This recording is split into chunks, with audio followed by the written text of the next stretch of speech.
మహబూబాబాద్ జిల్లా కేంద్రంలో ఆర్టీసీ కార్మికుల సమస్యలపై నిరసనలు కొనసాగాయి. డ్రైవర్ శంకర్ ఆత్మహత్యకు రాష్ట్ర ప్రభుత్వ నిర్లక్ష్య వైఖరే కారణమని జేఏసీ చైర్మన్ మల్లయ్య ఆరోపించారు. శంకర్ మృతికి నివాళిగా కార్మికులు, అఖిలపక్ష నేతలు నల్ల బ్యాడ్జీలు ధరించి ర్యాలీ నిర్వహించి మానవహారం చేపట్టారు. ఈ సందర్భంగా ప్రభుత్వం ఆర్టీసీని విలీనం చేయాలని, పెండింగ్ బకాయిలు చెల్లించాలని డిమాండ్ చేశారు. బస్ డిపో వద్ద పోలీసులు భారీగా మోహరించి పరిస్థితిని నియంత్రించారు.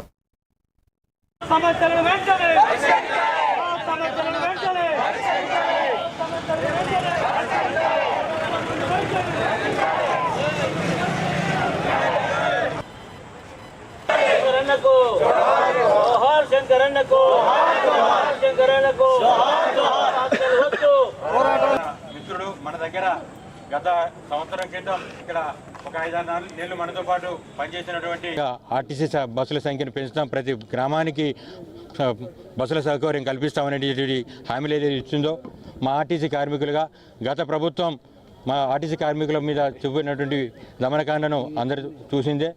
సరే, ఈ ప్రభుత్వం అన్న మాకు న్యాయం చేస్తుంది, మమ్మల్ని ఆదుకుంటుందనే విషయంతో కార్మికులందరూ కూడా ఊరూరా ప్రచారం చేసి కాంగ్రెస్ ప్రభుత్వం అధికారం రావడానికి చాలా ప్రయత్నాలు చేసి అధికారాలను చూసి 48 గంటల ముందు సమ్మెను మనం ప్రకటించుకోవడం జరిగింది. ఏదైతే జేఏసీ ప్రకటించిందో మిగతా సంఘాలు కూడా అన్ని ఆర్టీసీలో నుండి మిగతా సంఘాలు కూడా ఆ జేఏసీకి మద్దతుగా ఏదైతే సమ్మెకు రావడం జరిగింది. సమ్మెకు వచ్చిన పిలుపునిచ్చిన తర్వాత కంటితోటి చెరువుగా ఆత్మహత్య చేసుకున్నటువంటి విషయం మీ అందరికీ తెలిసిందే. ఇట్లా ఇంకో అదేవిధంగా ఖమ్మంలో ఒక అతను పురుగుల మందు తాగినటువంటి విషయం తెలిసింది, మీకు అందరికీ తెలిసిందే. అదేవిధంగా మిర్యాలగూడలో మరొక మిత్రుడు కూడా కిరోసిన్ పోసుకున్నట్టు విషయం తెలిసిందే.